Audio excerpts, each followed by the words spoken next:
What's up, guys? Welcome back to another episode here of BlockHash at Money 2020. We have another fantastic interview today with Sara Madden. She is the CISO for Convera here at the Money 2020 event. We're going to learn more about Convera today, what they're doing in the security side of the space. Sara, welcome to the show. Pleasure to have you here. How you doing? Nice to have me. Appreciate it. Thank you. Awesome. Yeah, would love to learn a little bit about yourself, if you don't mind, just to kick it off, a little bit about your backgrounds, how you kind of wound up in this side of the space in the industry, and then also how you also wound up with Convera too. Yeah, sure. So I'm a CISO, Chief Information Security Officer. I've been in the space for 27 years.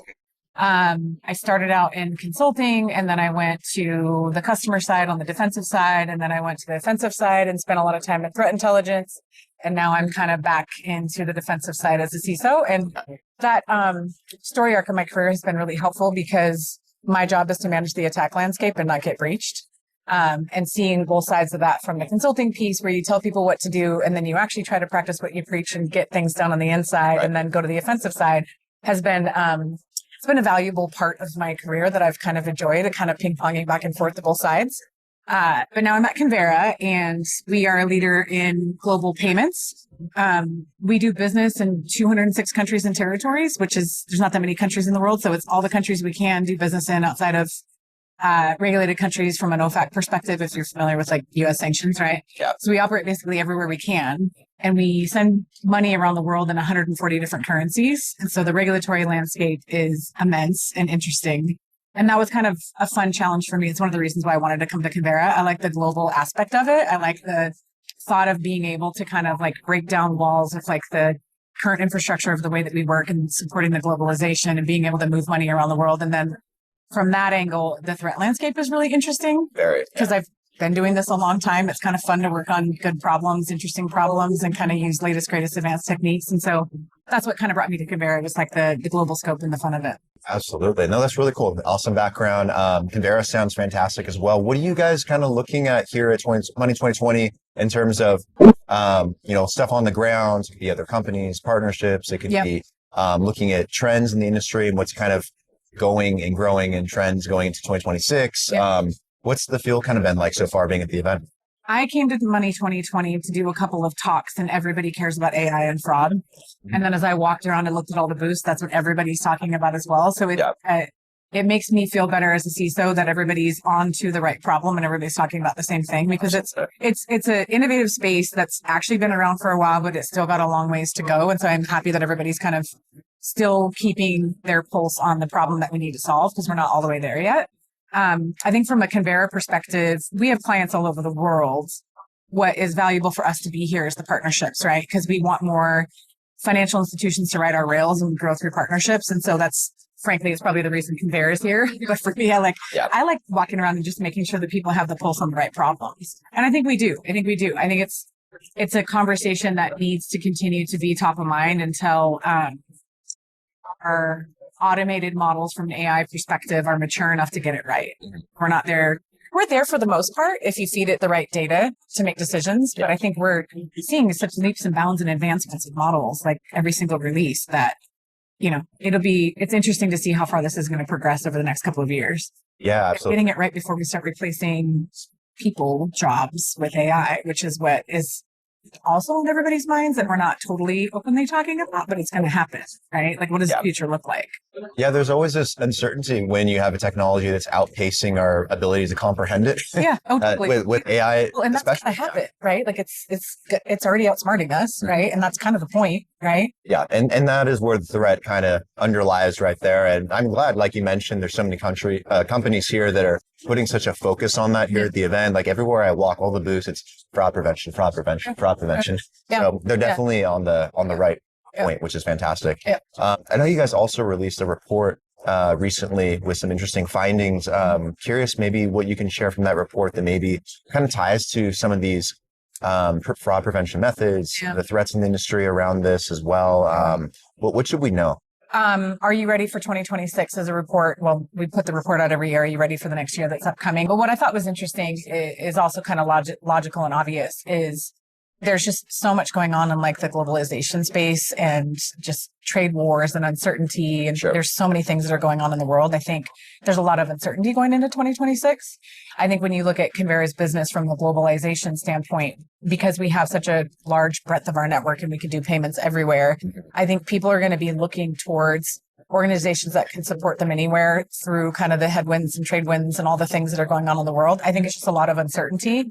And it gives people anxiety in their day to day. Like, can I get my job done? Can I get this payment over there? Are things going to change? Right. And so I think leaning towards partners that have a breadth of capabilities from a global standpoint is it's an interesting way to think about business problems now.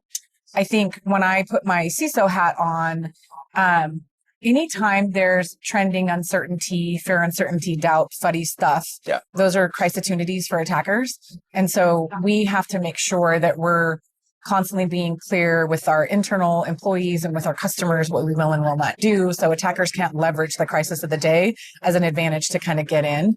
And I think that's an important part that we need to think about. If you're in a defensive role, you have to constantly be thinking about what the latest buzzing trending news is that freaks people out, because it's a vector into your business. It's a way that attackers can trick your customers. It's a way that attackers can trick your employees. And it's something that we have to think a lot about. Like, my job would be easier if everything wasn't as anxious and uncertain and stressful, right? Because those are the fears that people prey on to get in. It'd be nice if everybody could just be calm and get along. It'd be easy. But unfortunately, that's not the way the world works. But it is an important thing to think about as you go into 26. Like, how is your business going to sustain through all of this? And what are you doing to protect yourself? And is some of that what kind of encapsulates this AI arms race that's going on right now? I mean, there's a lot of amazing things happening around the AI space. And obviously there are a lot of bad actors out there that are probably looking to take advantage of it for their own malicious purposes and terms as well. How do we keep up with that? Like, what is Convera thinking about in terms of like how these things can be approached? And, you know, are we able to keep pace with some of these things? Attackers use the same tools we do. And depending on the size of the organization and how close they are to nation states, they use the most sophisticated tools that we use to defend ourselves with. And so it's very important to kind of keep up, because you have to look at it as like a cyber weapons arm race almost. And if your attackers are automating everything with advanced AI and you are not defending yourself with similar controls and features, you're outmatched in this fight, right? We have an advantage as defenders where we understand how our business works and how our customers transact with us. And this is where you use your data and your intelligence inside of your business to program your automated defenses. And fraud is a really good general example of that. But if you're not adopting these kinds of things and your attackers are automating things, they're attacking exploits, they're automating, like, critical vulnerabilities get released all the time, and they get released with active exploits, right? And then you have attackers using AI to automate finding the systems online that are vulnerable to this and exploiting it, right? Like, your time to patch matters a lot in your ability to defend a breach.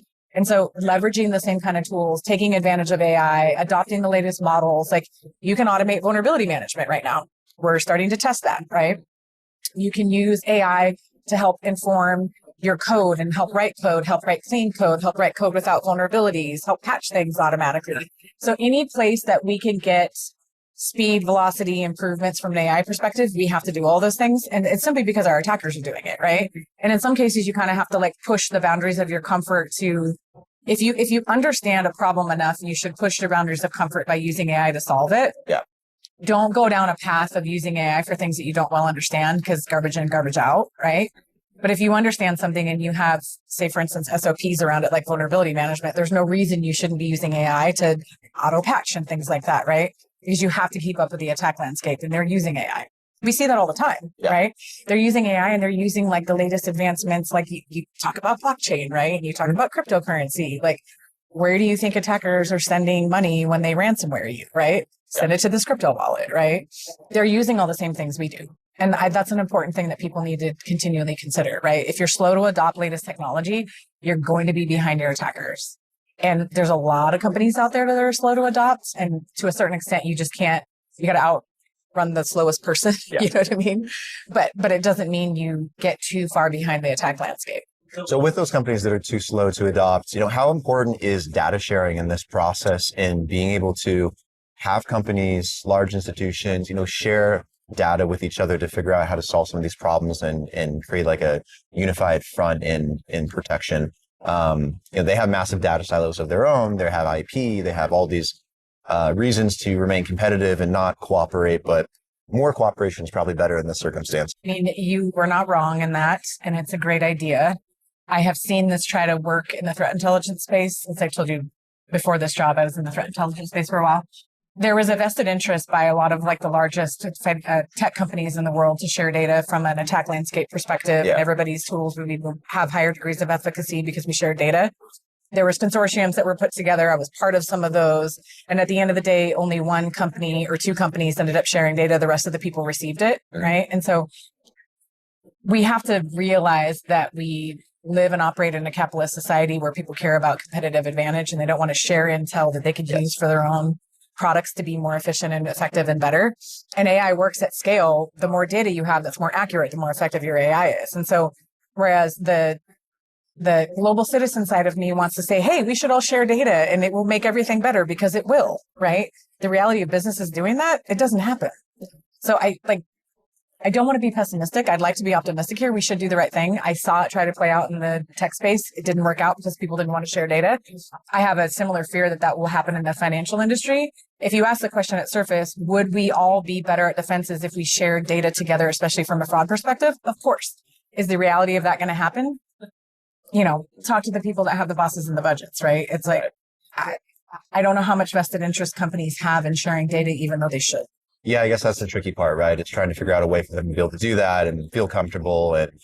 And I guess there's other companies maybe that partially get left out because they're not as up to date on some of this stuff. Yeah. So cooperation probably is beneficial to them. But let me say one other part of this that I think is important.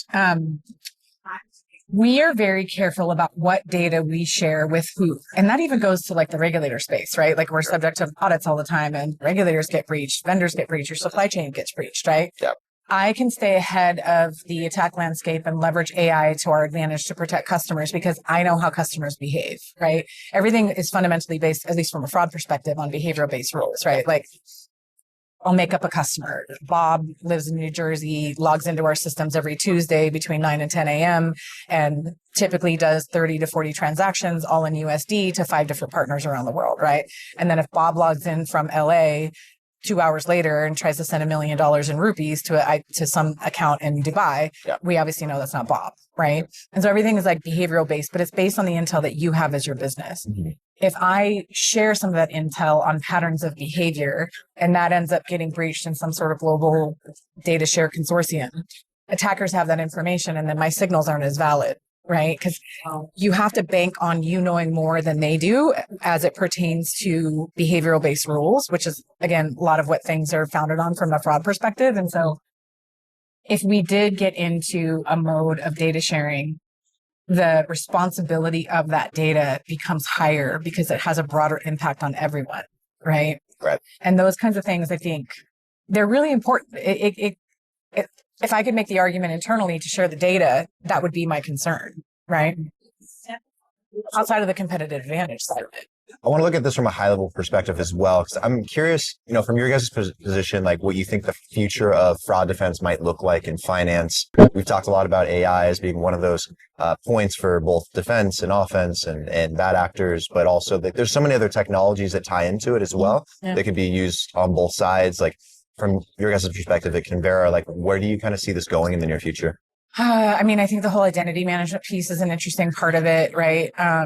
Everything is identity based. And so you'll get into biometrics and all that kind of stuff. We have to fundamentally protect our core authentication systems. And that part has been a mess for a long time. I think the future of fraud is going to continue to be behavioral based metrics. And there's lots of different signals that you can design around that. And there's behavioral based rules that happen internally once an authentication happens. And then there's perimeter stuff. We can get into that. But I think all of that also is predicated on access, authorization, and accountability. And do you trust the person that's transacting? And so that part has to be a part of it too. And I think we're going to have to rethink that a little bit. Username and passwords are essentially public and have been for a long time because attackers breach so many businesses on a regular basis and users they use the same username and passwords everywhere. So many database passwords are public and you don't trust the authentication, and multi-factor authentication can get breached in a lot of different ways. Like we're kind of at a pivotal moment where we have to question whether or not we trust our authentication systems at their core. And if we go to my biometrics, and we let that get breached too, what do we have, right? Yeah. So I think at the end of the day, you're still going to end up being back into a world where you have to use behavioral based analytics for your anti-fraud, right? Because humans are predictable, right? Like I used an analogy on stage earlier where, granted, I've worked with a lot of the same people over time, but I can tell who somebody is by the way that they type without seeing them, because I can hear, like, if you work with somebody enough, you can tell how they type, right? People are very predictable. And that part, unless the attackers get access to that data of your known base of how people behave, that's always going to be your advantage. And that's the way that you kind of work through fraud, right? That's exists today in core anti-fraud models. And I think we're going to have to continue to be innovative in the kind of signals we write in that space, because it's going to be a while before there's large momentum around changing the way we authenticate people. Yeah, there's definitely so many things to kind of take into mind here in terms of all the different information that's already out there on people and everything we put online. And you're not going to faces. Honestly, we're the ones that make the biggest mistakes. The human error is incredibly possible to solve for. So we always have to account for that at the same time. So there's a lot of work, I guess. You got one fingerprint. Yeah. In the US, we got one social security number, right? Once that's breached, it's like you're not getting another one, and right? So there's so many database breaches and leaks, and they happen, it feels like every couple months. Constantly. It's almost every day. So it's quite a bit to keep up with, but it's awesome what you guys are focusing on. It's great seeing so many companies here also, taking a big focus on it. So hopefully we can find more solutions for it here in the near future. Yeah. Kind of to wrap it up, what is Convera kind of looking to focus on in terms of themes for 2026? It doesn't have to be like a specific roadmap or anything, but just kind of like general direction. Like, do you guys want to focus a lot and hone in on fraud prevention as well and fraud defense? Or there's some other areas you guys are curious about? We'd just kind of love to know like what maybe your plans are. Yeah. So we actually purchased Convera from Western Union about 4 years ago, and it was Western Union Business Solutions. So it's a legacy business that's been around for 21 years. When we bought it, we did the first major shift and transformation to bring it into our environment. And so we've been working through that, and we acquired it so we could innovate the technology, build new payment applications, and migrate customers to it. And so that's largely the focus that we're working on from a tech perspective. And through that, it's been really cool because I got to build like a greenfield security program, which was kind of fun. So we're going to continue the customer migration to our new technology stack. And through that, we're innovating modern ways to approach payments and cross-border currency transactions and whatnot. And so we'll continue down that path. I think supporting more currencies is going to be interesting. I think keeping our pulse on how things are changing from a global perspective and how things are, progressing from a trade perspective is going to be part of what we will continue to kind of keep a pulse on through 2026 and kind of meet the customer's needs where they are, because it seems like things could change overnight, right? And we have to be really adaptive to what's going on globally to make sure that we support our customers. Because we're not a US based business. Like, we have a lot of offices in the United States and, but we're global. We're truly global. We're in Europe. We're in Asia. We're in Latin America. And so kind of keeping our pulse on what's going on across the world and making sure that we have products that support their needs, because we have that global scope is really what we're going to be focused on. Excellent. Cool. Well, Sara, I appreciate the time. This has been awesome learning more about what Convera is doing here at Money 2020, as well as in the payment side of the space when it comes to fraud and fraud prevention, and kind of what that space is evolving into and how we can kind of deal with it and create great solutions. So appreciate the time, and let's do this again in the future. Yeah, totally. Yeah. Thank you. Thanks for having me. Thank you.